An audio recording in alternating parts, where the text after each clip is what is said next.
Questo piatto si stanno perdendo un po' le tracce, perché ormai la nuova gioventù si sta dimenticando un po' le tradizioni. Io ve lo voglio ricordare: o ruoto o furno alla napoletana. Acqua e sale, e ho sbucciato le patate e le mettiamo nel vuoto. Aggiungiamo la cipolla tagliata sottile sottile, aggiungo i piselli,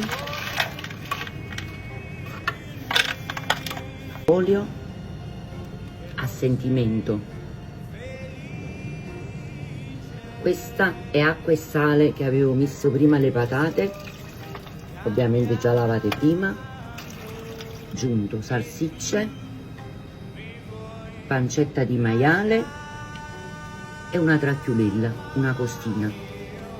Se vi piace, io ci metto pure una spruzzata di formaggio che ci mettevo pure mia mamma, ce la mettete così per dare sapore.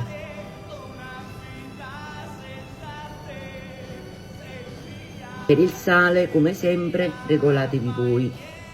La carne sotto e patana coppa. Per un'oretta in forno lo teniamo coperto con la pellicola a 180-200 gradi.